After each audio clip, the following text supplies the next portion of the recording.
Hi everyone, this is Askhannah. Sorry it's not live, I've been banned from going from Facebook again. I think I'm working out why. I think it's got something to do with Zoom, so hopefully I can overcome this problem soon. But for now, we're recorded, we're inside the membership, so I'm just going to read out today's questions. So thank you for your questions. I had one from Helen. So Helen sent me a private message with a question, and listen, you know, all of you, that I love you so much and I want to keep answering all your questions, but it takes a big investment of my time to keep answering messages privately, so I need to just put them all into the weekly sessions where we meet once a week with the advanced members and do it there, or put them into Askhannah. So if you send me a message, I'm just going to pop it into Askhannah and answer the questions here. The other benefit is that everyone can learn from it, and we all have the same questions again and again and again, so it's better if more people can benefit from it. So Helen's daughter is suffering from some digestive issues, and she's tried the BioMill drink with her daughter and said she felt fine, and then she had eggs and bacon and then she didn't feel fine, so she was asking what's a good breakfast. So Helen, you know, we're all individuals and really she needs to find out what's going to work for her. I just want to give you a few ideas about eggs and bacon. I would say about 50% of the population don't get on well with eggs, so she may be one of those people. Saying that, it could be the bacon, so another time you need to try the eggs separately and see how she is with that. The bacon, obviously meat is a little bit harder to break down. When we talk about meat being good for your gut health, we're talking about the really slow cooked meat that is basically being broken down in the cooker, whereas bacon hasn't been, plus it's really, really high in salt and it might be smoked as well. So there's a lot going on with bacon why that may not be great, so definitely need to try eggs separately. So some breakfast which should be good for her. If she's used to eating oats, she might be good on oats. She said oats or chia seeds. So I don't know if she'd like chia seeds. I know my kids, Ava does, Ollie doesn't like chia seeds by themselves, but chia seeds is a great breakfast by itself with the coconut milk, or even, do you know the coconut milk that you get in the can? So it's got the thick cream in it. I like making the chia seeds with that, and you're giving your body a lot of good fats as well. So that could be a really good breakfast, maybe mixed with a little bit of cacao or carob powder, or some some porridge, and you could put into the porridge some chia seeds or some flax seeds. If she likes a cold breakfast, you could make that as overnight oats, so it's just made the night before and popped into the fridge. Although with me, with plant-based milk, I'd probably leave it out on the side because I don't like cold breakfast, so it's room temperature. Or you could just make oats in the pan the normal way with water, top up with a little bit of plant-based milk at the end, and then stir in some chia or some ground flax seeds. So I think those breakfasts would be good for her. Or a smoothie. My daughter had a smoothie this morning, so you could put the BioMill in the smoothie. You could put a little bit of fruit in there, some fruit that's going to be good for some vitamin C, so maybe some berries this time of year, maybe a handful of spinach if she'd let you. What else could you get in there? Something for a little bit of protein. So she might be okay with a little bit of nuts or seeds or a little bit of hemp powder. You need to start small and then build up on that for her. So I hope that helps. Oh, and I also wrote down on my list there leftovers from the night before, which I know can be a really weird breakfast, but I got into that years and years ago. I tried doing paleo for a while, and they just say, just eat normal food. Breakfast food doesn't have to be breakfast food. Just any meal is any food. Like, don't have certain foods for breakfast, lunch and dinner. So that is another way, if she would consider doing that, is just eating leftovers. You know, she really enjoyed the dinner the night before, and she knows that's kind of safe for her digestion, having that for breakfast. Okay, Wendy's having a tough time. Wendy, we're sending you so much love. She said, I'm trying to do the basics, but putting one foot in front of the other is tough going, right? And life's like this. We have our ups and downs, and we just have to get on with the minimum that we can manage at the time. You've said you've noticed vertical lines popping up on your nails, which you've never had before, and you made the mistake of Googling it, and you're not in the mindset to kind of filter out, you know, what's right advice or what's wrong advice. Do you know what I'd say to you at the moment, Wendy, is I wouldn't worry about that too much. It can just be a sign of aging with the vertical lines. And you've got a lot going on right now, so I wouldn't overcomplicate your life. Just carry on with the basics if you can. But to give you a few ideas what vertical lines can be. So we do get them when we age, but that's really down to dehydration. So the body starts to become more brittle, right? So I go back to the basics and say, how are you hydrating at the moment? And can you get more hydration in during the day? And also we can hydrate the nails. So you could put like a nice almond oil around the nails and hydrate externally as well as you internally through drinking water.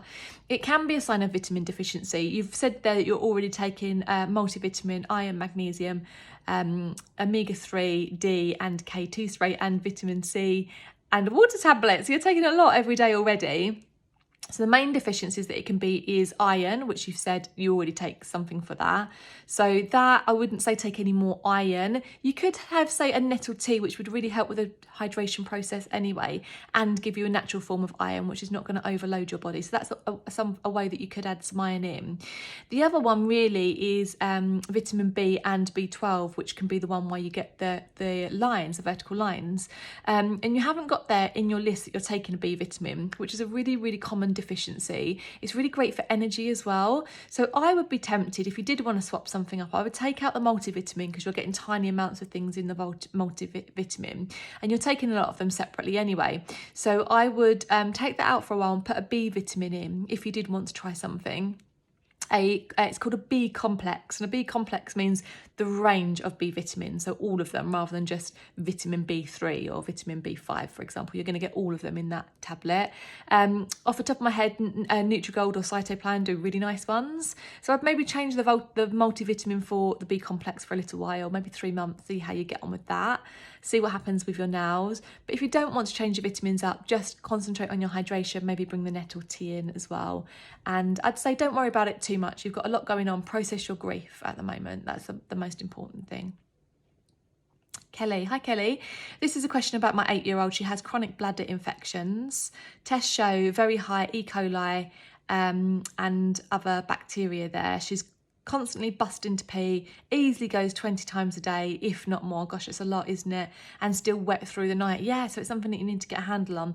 She's had several antibiotics, but I worry what it's doing to her gut, and is there anything else you can suggest? Yes. So first of all, I'm really sorry to hear of her challenges. This is this is a weakness, it looks like, in her body, doesn't it? So it's something that you're always going to need to focus on going forward.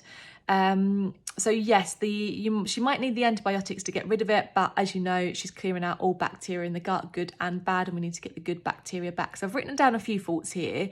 One, that she does need to carry on drinking, and it does need to be water. And I know that's hard at the moment because she keeps needing to go to the toilet, but you really need to flush the body through.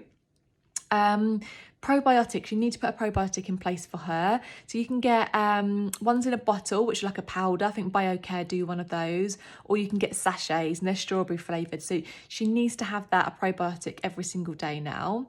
I would actually, I know you've got the D-Manos in, so I would get the D-Manos in to fight the actual bladder infection. Now, what I do for my 9-year-old, so very similar to your daughter's age, is I open the capsule and I give her half the capsule, so half an adult dose. And I'm trying to think, I think she took it in water the last time. If not, you could put it in a yogurt or something like that. I also do things like, I had some yogurt this morning to a smoothie for my daughter, so I've got some probiotics in that way as well. Also, vitamin C is really, really important. So vitamin C can make urine more acidic, and it inhibits the growth of E. coli and helps the immune system as well. So she needs to have more vitamin C. So that could be through some yellow, red or orange fruit or vegetables every day. So like yellow peppers, cherries, oranges, lemons, all that kind of thing. What I would do if it was my daughter is, there's quite a lot of chewables, which are really nice. Just trying to remember the name of there's Kangavites who do one, but there's a company called something Gold. I'll look up the name and I'll post it in the group for you. But they do a really nice chewable vitamin C. I think it's 100 milligrams. That's all she'd need. So one, I'd say, or 2 of those a day to make sure that she's getting her vitamin C. Okay, anything else I had there? Vitamin C. Oh, and the last one is garlic would be really, really good for fighting any, bacteria in the body. So if she does like garlic, it's adding it near the end of meals. So as raw as possible for her. Okay, moving on, Francesca. I've introduced Baobab. So Francesca needed more vitamin C. I suggested Baobab and she said that she's not got on with that. Her tummy doesn't like it, even when she goes with a really small amount of it. Can I recommend anything else to help your vitamin C? You've tried the effervescent tablets, but the sweeteners are not great for you. So yeah, the ones that come to mind for me are rose hip tea. So this is in season at the moment. I went and picked the rose hips off the trees, scraped out the seeds and then dehydrated them. So I have got a dehydrator, but you can do it in a low oven. So if it goes below 50 degrees, You can make it with the fresh as well. So you need to get the seeds out and then make the tea, or just buy rosehip tea. So that would be really good. You could drink that 3 times a day. That's definitely not going to upset your tummy. It's going to give you high vitamin C. The other one that we've spoken about a lot is elderberry syrup. I love that. Really, really high in vitamin C. So I don't think that would upset your tummy. There's a fruit as well, which is really high in vitamin C, but it's not very seasonal now. It's guava. That is the highest in vitamin C, so that would be really, really good. And the other one is there's some herbs as well, so thyme and parsley. So you might be able to add thyme. They often do thyme in with the elderberry as well. So you might be able to just, add that at the end of cooking. Might be able to add it to, what else would you put it in? Smoothies, yeah, you might be able to. Parsley I put in my smoothie sometimes, or your juice. Okay, so I hope that helps. I would go with, if it was me, I'd go with elderberry and rosehip tea. Okay, so Rio. Hi, Rio. I feel like I'm suffering with water retention every month during my follicular ovulation phase. As you know, these are my troublesome parts of the cycle where I feel more fatigued and get some aching muscles. Do you have any advice on this? So this is always to do with the electrolyte balance. So normally it's, you need to keep drinking water, which I know you do. You need to make sure that the salt intake, particularly in that part of your menstrual phase, isn't too high, which I don't think yours is, but about 77% of the salt that we get through our diet doesn't come through adding salt, it comes through any processed foods. So I've made a little note of those. So things like canned meats, cold cuts, cheeses, frozen meals, soups, savoury snacks, all that kind of thing, they add a lot of sodium, so processed salt, right? So it's watching that you're not having too much of that, which I don't think that you are having. And then the next things is looking at the other electrolytes to make sure that you're getting enough. So maybe it's not that the salt's too high, but maybe the potassium or magnesium's too low. So with the potassium, it's like the green leafy vegetables, bananas, potatoes, avocados, tomatoes. So you need to have a couple of portions of those each every day. And the magnesium is green leafy vegetables again. I always make a joke that green leafy vegetables is the answer to everything, but they are high in potassium and magnesium. So things like spinach, chard. I mean, when I eat those kind of things at this time of year, my body just laps it up. I don't know about you. Avocados are good as well. Cacao, almonds, black beans. I made a really nice deliciously Ella recipe of a cake that has it's called a brownie, and it's got black beans in it. So that's a nice way to enjoy it. And it had cacao in there as well, which would be great for magnesium. It can be a protein deficiency. So I know that you tried to increase your protein in the past and that didn't feel good, you felt bloated, but just to make you aware, a protein deficiency can lead to a fluid accumulation, so building up too many of the fluids in the body. So yeah, just making sure that you get enough protein basically. So I think for you, Rio, a lot of the advice that I give, I know that you're doing so much of it already, so I'd be really interested to see the hair analysis test and also the other test that you're having done. So I know we're waiting for that to come back and seeing what actually comes up in your results, and then bespoking it a little bit more for you. But that's some sort of general tips and advice for you. Okay, thank you everyone for your questions. This weekend, Sarah is running her retreat, which I'm joining on as a participant. So I'm looking forward to that. Going to be seeing some of you there. So I think Sarah Bailey's there and Karen, you're there as well. So looking forward to seeing you. One more thing I wanted to say, next week we're running our Anxious to Align challenge. We've posted about it a few times, but I know we don't all see everything, do we, on our emails or in the group. So if you want to join us over, it's a pop-up Facebook group, so that's how we're running things from now on.